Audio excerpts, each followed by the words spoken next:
Patient. Hey, Paul. Hi. You know Christina. Christina that works at the gym. Christina, you've known her for a really long time. I can't remember her last name now. I can think of several Christines. Are you No, talking you've about the known her yoga for teacher? long blonde hair, and you've known her since she was a kid, maybe. Oh my goodness. Christina, because I see on her Facebook, I saw you. I wish I could remember her last name. Anyway, whatever. I went on my tax website, and we netted 140 last year. Okay, can I please ask everyone to mute yourselves? I'm not the host, unfortunately, so I can't do that, but can I please ask everyone to mute yourself? And then if you would like to talk, of course, we welcome that. You can unmute when you're ready to talk, but make sure you're muted if you're not intending to talk. And if you don't know how to mute yourself, ask me right now. It'll create the best experience for all of us. All right. So as always, I do want this to be, what are you laughing at, Ian? I saw you. As always, I want this to be a conversation. So I do have some charts and numbers prepared, but I do want you to chime in too. But if you didn't know this, you can use your space bar as a little walkie-talkie button. So if you want to talk, you hit the space bar. I hope everybody can hear me okay. My name is Paul Benedict. Happy to be here. This will only be 20 to 30 minutes since we're doing it every week. Our intention here is to talk about the market stats, see what's going on with trends. How many houses are selling? Are the prices changing? Is the sales volume changing? Are expireds increasing or decreasing? This kind of thing. So let's get right to it. I've got a couple of graphs I want to share with you. So I'm going to do a screen share.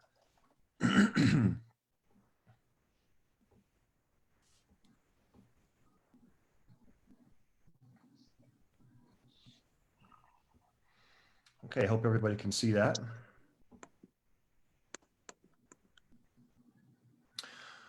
Okay, inventory. Let's look at the inventory numbers here. If you notice March 30th, this is the first meeting that we had after the quarantine occurred. And so the inventory jumped up from the last time I checked inventory, which is March 10th to March 30th.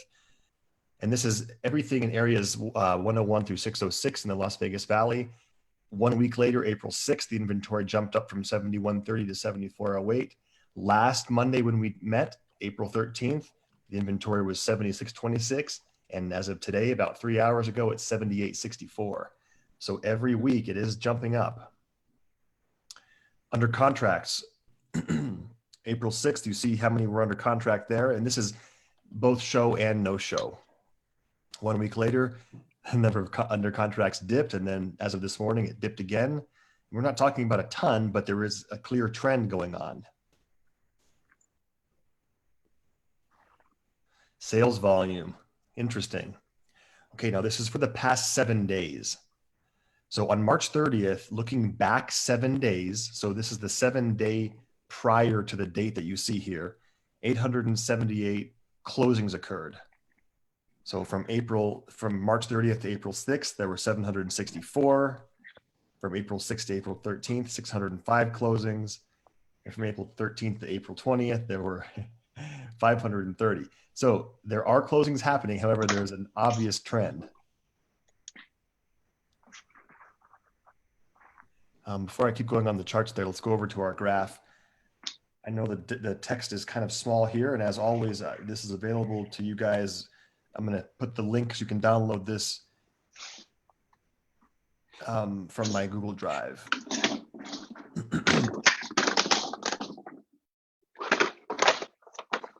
talk about back on markets. I hope everybody can see this okay. Can I please ask everyone to mute yourselves? Everyone, please check and make sure you're muted.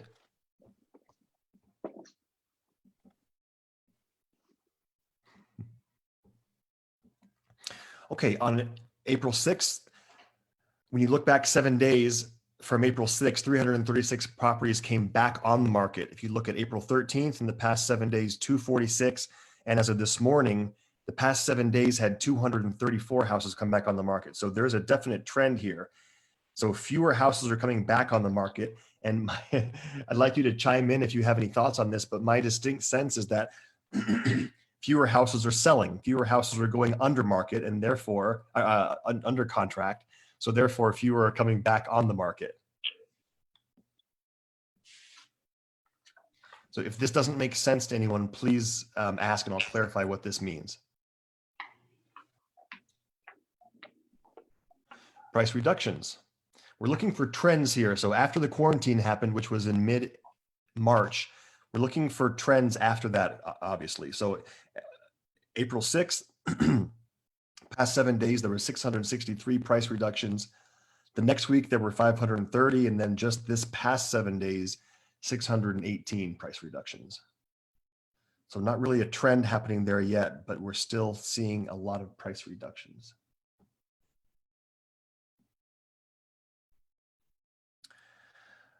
Now, sales price for closings.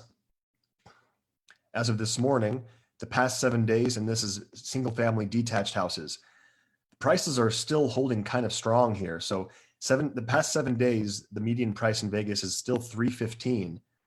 Last Monday, the past 7 days was $309, which was a dip from the prior week. The prior week was an increase from the week before that, but keep in mind, these prices were negotiated 30 days to 45 days earlier. So really, this number here, 309, and this number here, 315, these prices were theoretically negotiated after the quarantine happened, or right around the time the quarantine was happening. Mm-hmm. And we saw the closing volume chart, and here it is in the text form. I'm gonna go back to our charts here, our graphs. Yeah, Leah, I think you're right. That would be fantastic. Okay, sales price. We just talked about this a second ago, but here it is in visual form. So prices have not really dipped yet. Again, we only have 30 days of data since the quarantine order happened. So we're not sure what's going to happen, but prices are still hovering 315. This is the median sales price for closings in the Valley for the past 7 days. Okay, absorption. Hovering at 2.2 months. And that's dividing the number of available listings by how many closed in the past month. So I'll show you what that number looks like. In the past month, so March, at the end of March, there were 3,392 listings. So if we divide this number, 7864, by that 3,300 number, we get 2.2 months of inventory. So we're kind of holding stable. So nothing crazy has happened in the market yet. Nothing's crashed. Nothing is stopped still. We have not hit a brick wall. Things are still happening. So if anyone out there thinks the prices are crashing and buyers want to lowball, it's just simply not happening. Yet, at least. What are you guys seeing? I know, Shane, I'll take 315 also.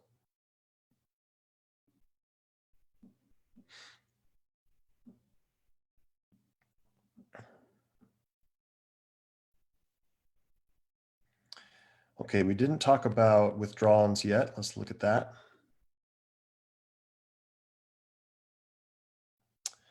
All right, so this is something new that I created since last week we met. You guys asked for me to start tracking withdrawals, so I started doing that. So we have WCs and Ws. So the bullet point shows the date that the data was pulled.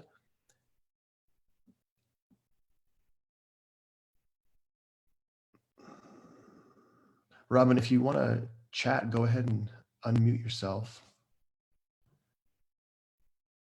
Well, basically, I could do it after you've gone over things. I think it'll be a little bit quicker that way, Okay. so that I'm not interjecting in the middle of, okay? Okay. Okay, super, thank you. Sure, sure.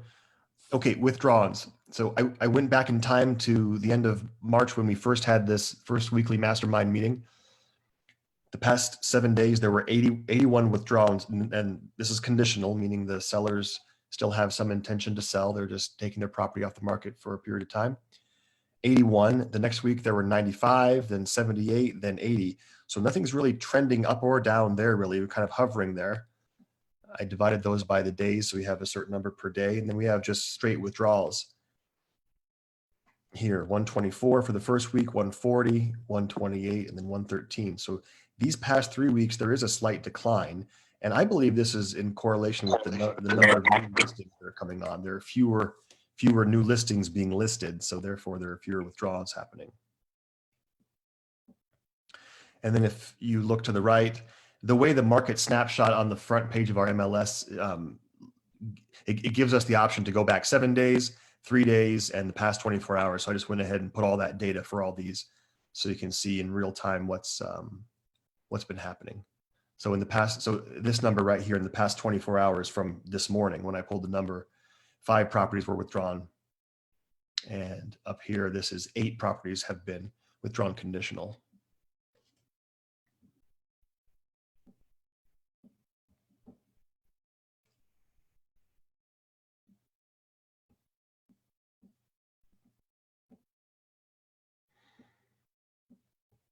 Okay. Thoughts, discussion, questions? Robin, if you'd like now, you can. Anyone else? I was just going to mention that a lot of what we're seeing right now about homes, if they are falling out and coming back on the market, it's not just to do with people backing out of transactions because they think any penny the sky is falling in, which it isn't at the time.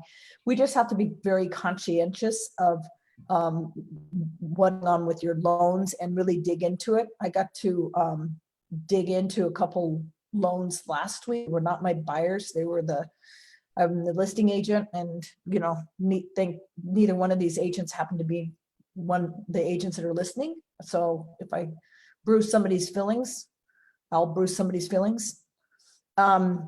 I spoke to the lenders, and basically they were getting the loans VA. They were both going, one happened to be on Wednesday and it was going through Flagstar, and the other one happened on Friday and it was going through Home. I can't think of the name right on top of my head, but I'll be happy to send it to anybody and everybody who wants to pay attention to it.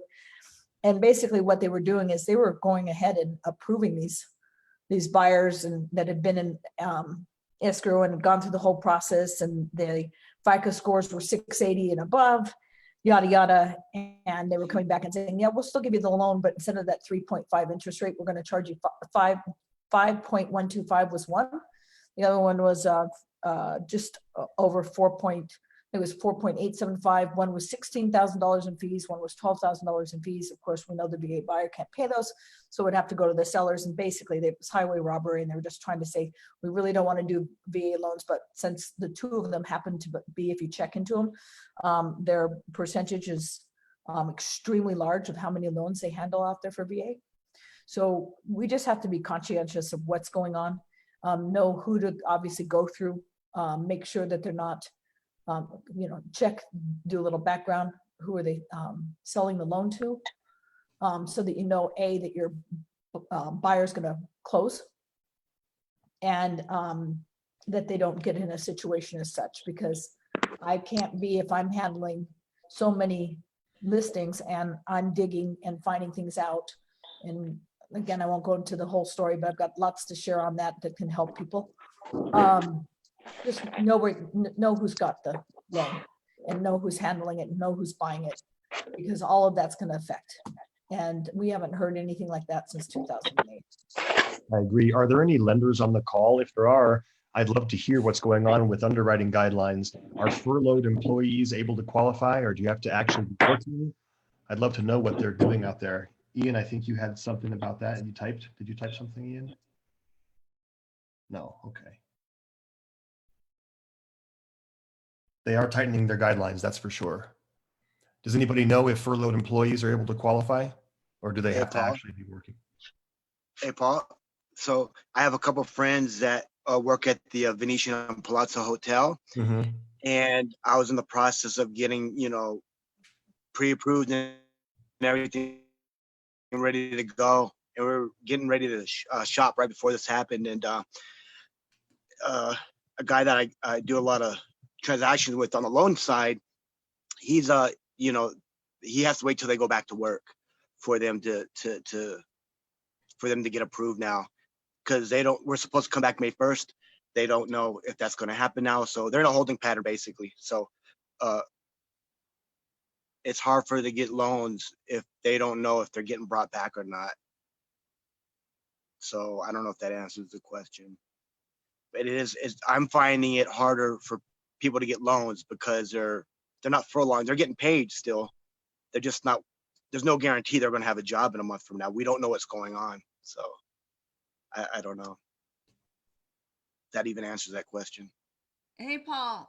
So Carlton's going to put a baseball hat on and get in on this because he's in it every single day. What's going on in the back end, and there's craziness. So I'll get him over here in a sec. Okay, cool. What about showings? Are you finding that sellers are allowing showings for the most part? Yes, Good. I haven't had, I had one that is seller. We had to call the seller because the agent said, hey, just deal with the seller. And she said no, that she wasn't going to show her home any longer until all of this was listed. And that was about maybe 2.5 weeks ago. Anybody else, they've been allowing us to show, and I make sure that they know that I'm masked, my clients are masked, and I've got gloves on, and I'm doing all the right things and telling my clients to make sure their hands stay in their pockets. That's good.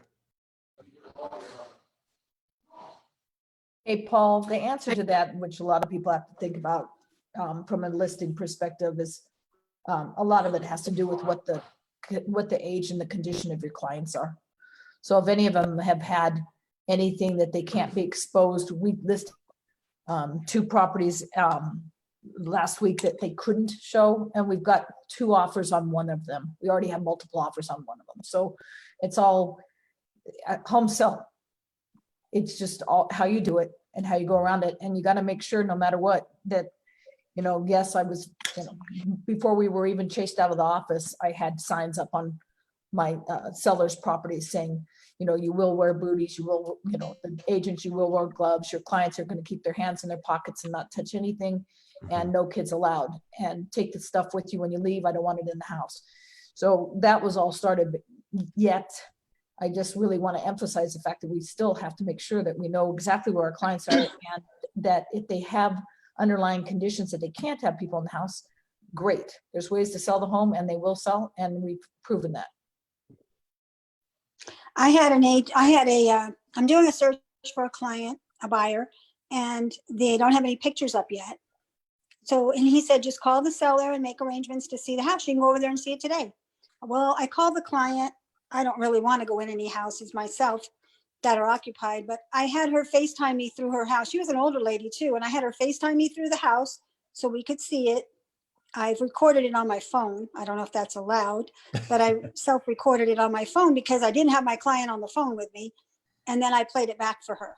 And we decided we didn't want to go see it, but it was available to go and see it. So. Shane, you mentioned that Leah has a lender who can do furloughed employees, and I believe he's sitting here on the call. He is. Hi, Carlton. Hey, everybody. Hey. You know, those people I haven't seen in a while. Do you want to share with us, sir, about any changes you're seeing happening, and can furloughed employees get a loan with you? Well, yeah, as far as it really depends on how their employer, Ian, what are you doing, dude? It depends on how your employer is reporting you, because a lot of people think that they're either laid off or they're furloughed. But if you go back and you do a verification of employment and it comes back, a lot of them are coming back like that you're fired. And they're like, no, they told me that my job is waiting for me. Well, that's great. But if your employer doesn't see that and is reporting that you're gone basically, and that you have to be rehired, then that's what's going to happen. A lot of the lending institutions used to be able to do a VOE like 7 days before you closed. Now they're like at 3 days. If you have somebody that's had a work number and just recently got laid off, like there is a way in which you can play the game to get the work number to do a verbal verification.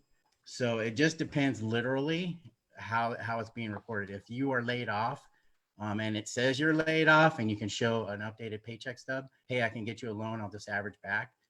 What's happening is a lot of people think they're laid off, and their employers are basically like, no, you're done. So it really comes down to the verbal VOE and or the VOE.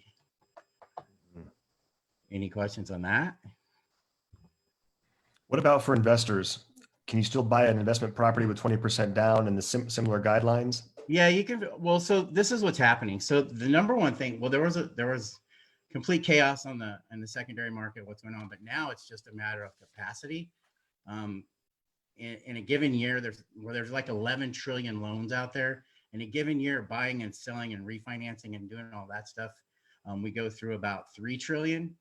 Well, in the last few months, because the rates are so low, they're trying to jam in like 4 trillion a month. So basically, a lot of lenders just can't do it. Like their back ops cannot force that through. So what they do is they raise the rates to slow it down, or they will make you have underwriting times or 2 weeks. There's just a lot of different things that they're doing to slow it down.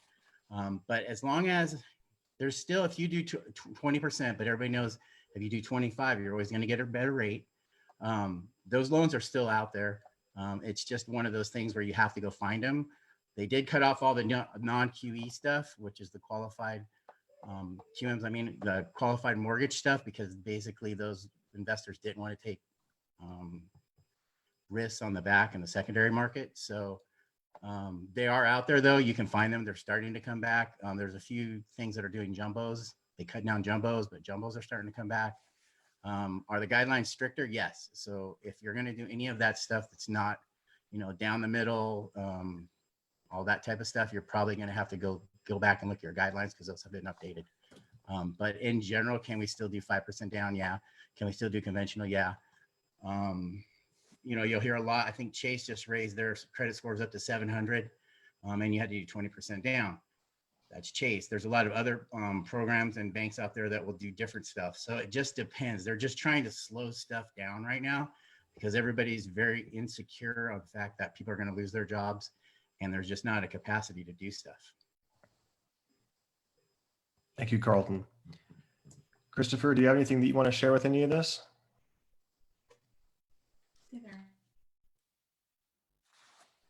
Oh, you're muted.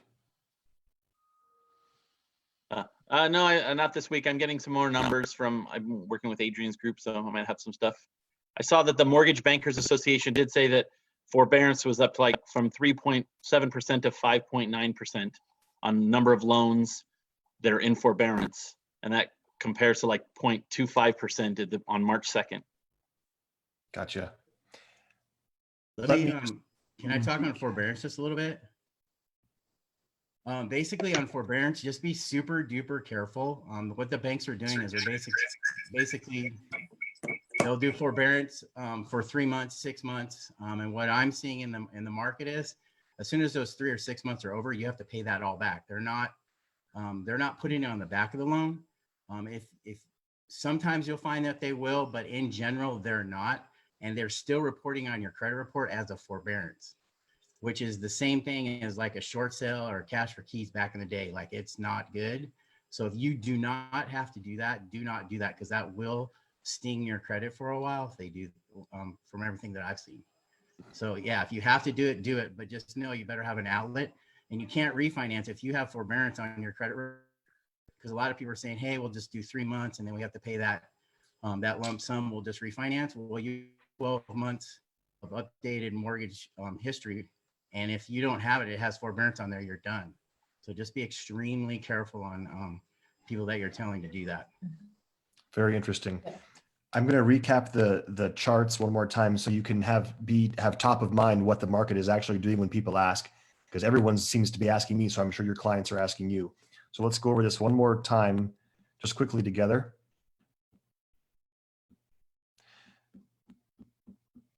So the inventory is up every week steadily since quarantine. It's been going up from 5,500 in March to 7,800 now.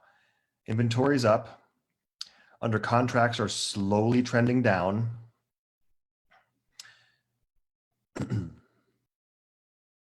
Sales volume is slowly trending down, but we're 530 closings that happened in the past 7 days. So it's very slow, but it is a slowly downward trending slope. Prices have not changed too much. And Robin mentioned it's not about price. It's more about the ability for buyers to get their loans. And same thing we see in the new home market. It's not about the price changing. It's about the way they're structuring the deals and making sure the buyers can get their loans with incentives and such. Inventory isn't, there's nothing to report there in terms of of absorption. So bottom line is the market is still good. How's the market doing? It's fantastic. What did Shane say? 3 months was considered a trend. Do you consider 4 weeks a trend with this new development? Interesting question, Shane. It's up for our own consideration, but things are happening so fast and we really don't know. This is what? It's unprecedented. So it's never happened before. We really don't know what's going on. So all we can do is look at the numbers and see. Yes, typically 3 segments of data, 3 data points indicates a trend, either up or down. So we have 3 data points. So we have micro trends. I mean, it's a fact. It's a fact that the sales volume is going down. It's a fact that inventory is going up. So with a micro snapshot, within a micro snapshot, yes, it's a trend. It's not a grand trend. We're kind of zooming in with a narrow lens here. Where'd my chat box go? I lost my chat box. Catherine, we never tracked under contracts prior. It was never a number that I tracked because I never considered them to be that important, to be frank with you. They were properties that are in limbo. They're not available to buy and they haven't closed. So I never tracked under contracts, but now we are.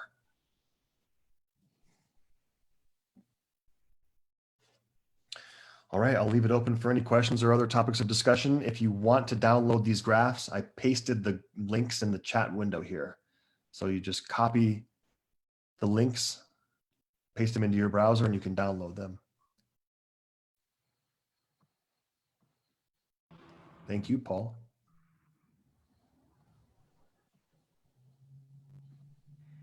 Plan to be here next Monday as well. We're going to keep tracking this so we can see what the market's doing together.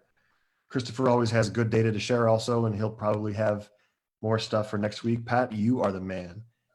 Ian, you might want to close us out with your Carlton dance one more time, Ian. Thanks, Paul. Appreciate it.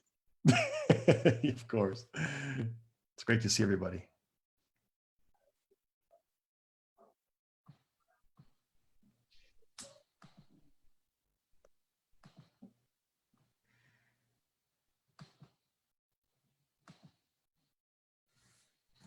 And Shane, if you're still there, I wasn't in my laundry room before.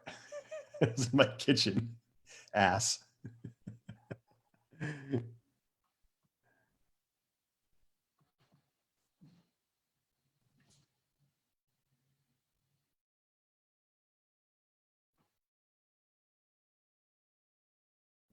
You guys are quiet today.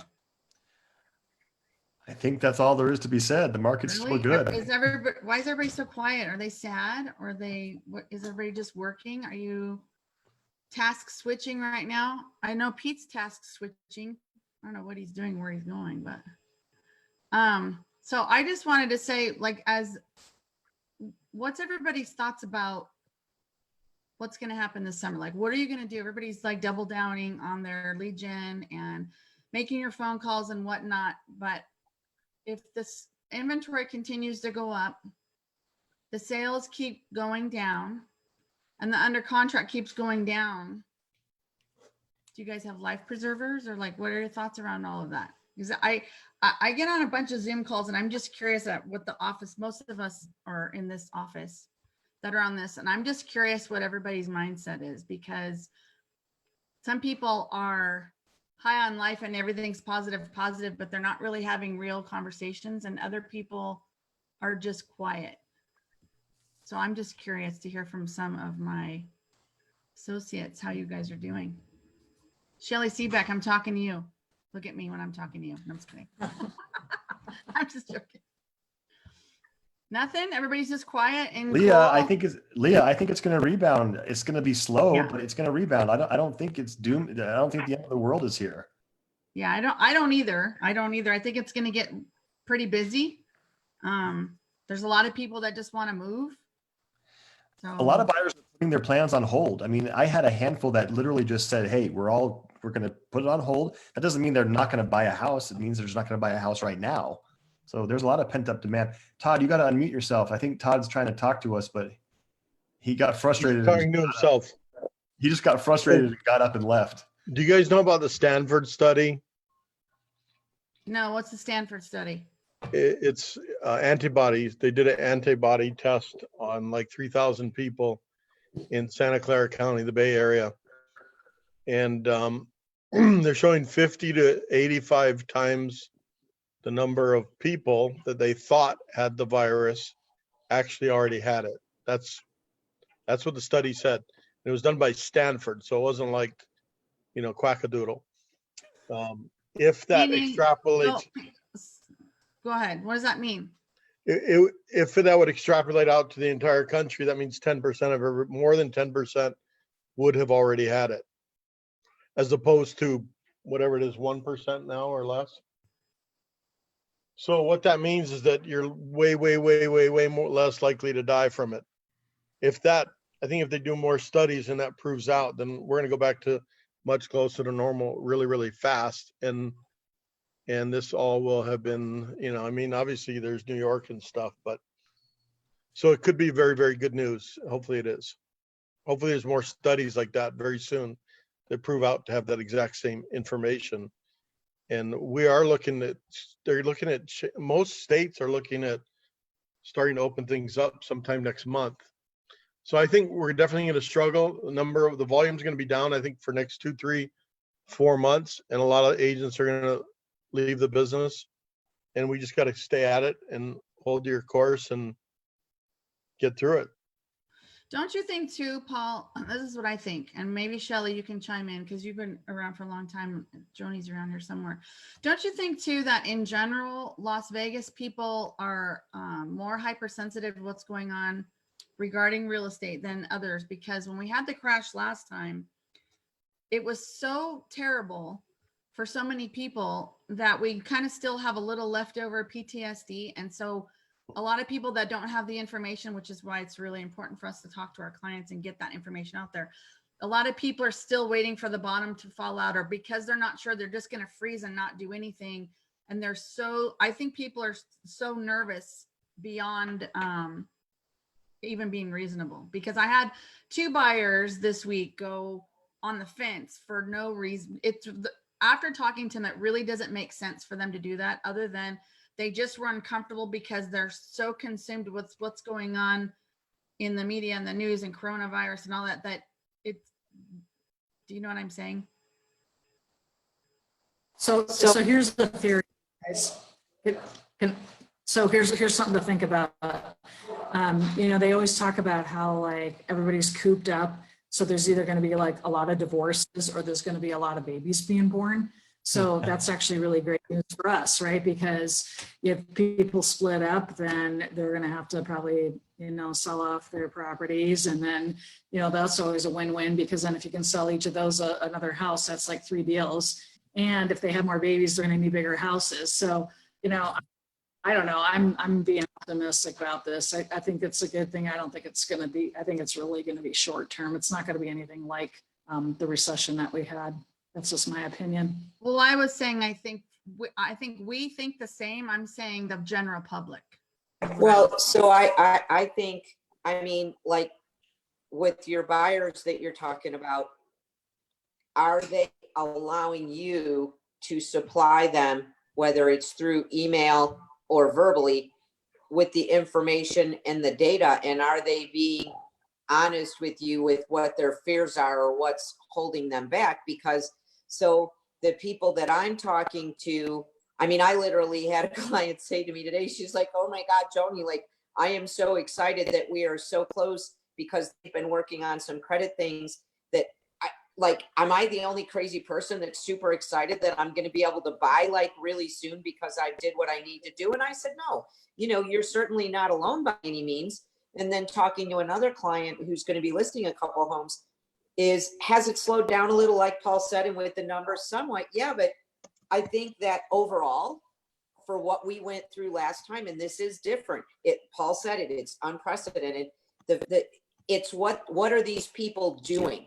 Are they sitting in front of the TV like this 24/7 and just freaking themselves out? Or are they listening to you and me and Carlton and Paul and everybody on here?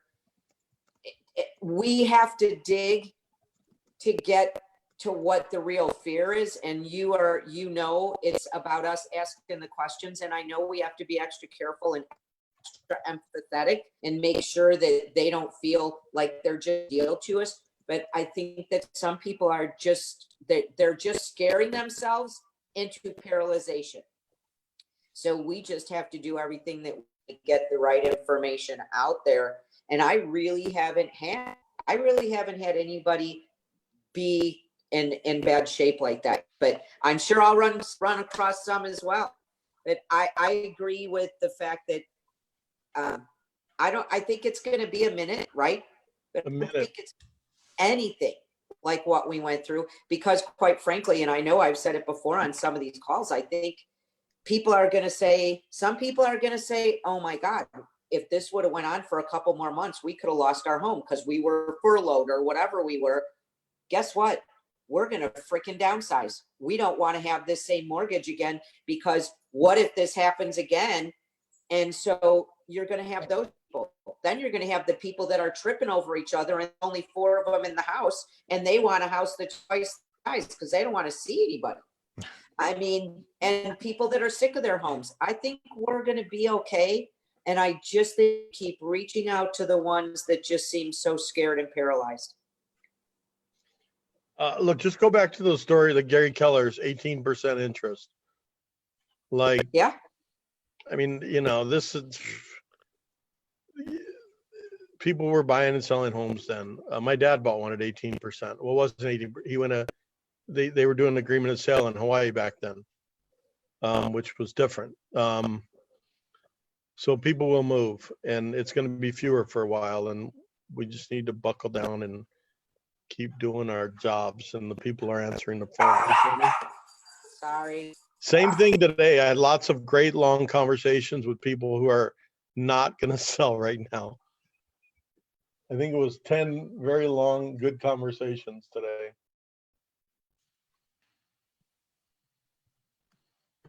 All right. I think that wraps it up for today, guys. Thank you all for sharing.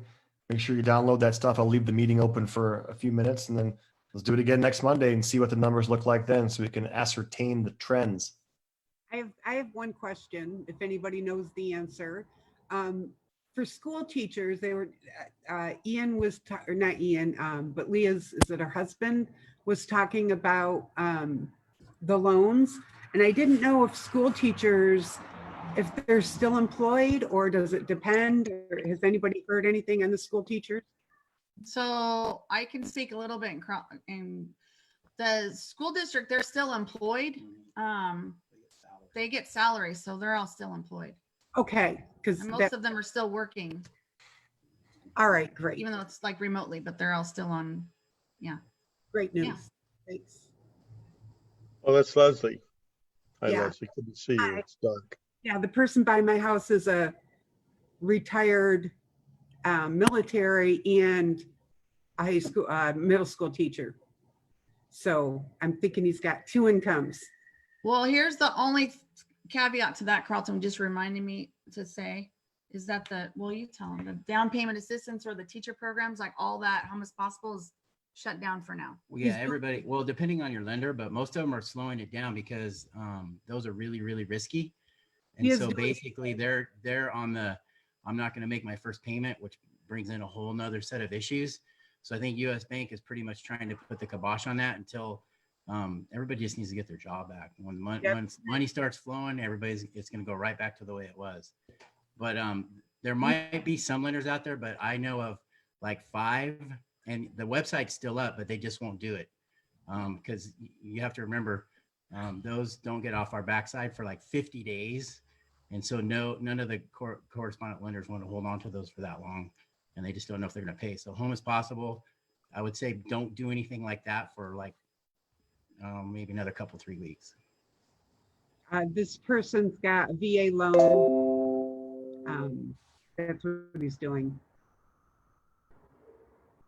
You know, like and I said, there's I a hate- lot, everybody's different. Like depending on where you are with your company, there's not just a standard out there right now. A lot of overlays are getting put on. It's not just this mortgage company is doing, is for everybody. Like you have to shop around because there's a lot of mortgage companies that are good. There's some that are, a little bit more reserved. So they're putting overlays on stuff. So just shop around. If you have a lender, that's good, but always, get a second opinion or whatever. Well, especially for those that service some of their own loans. Those are more flexible usually. Thank you. And here's a different perspective. And I hate to be negative Nelly, but realistic roll-in might be more appropriate. Hawaii announced to teachers that expect or look out for what might be a 20% pay cut. And if you think about it, they're like, oh, it's the government, but state governments can't do like the federal government. They have to be within their means. And you got to think that our state government revenue is down. I mean, it's down, like the casinos are not operating. That's a huge chunk of their revenue, not to mention property taxes and things like that. So, we might have state employees that could get in trouble also. I mean, just putting it out there. Where's Paul? Not Paul. Your sidekick. Carlton. His name is Carlton. No, Great Paul's call, Mr. sidekick. Kirkpatrick. My dad. Coffee with No, Carlton. Paul's sidekick is who I was looking for. Oh yeah. Christopher. Yes, saw- Christopher. Where did he go? The ultimate nerd. Knowledgeable nerd. Thanks, Paul. I gotta hang up. Thanks, though. Yeah. Thanks, guys. All right, I'm going to Adios. close the meeting up, guys. I'll see you next week. All right, thank you. Namaste. Thank you. Oh, here comes the rain.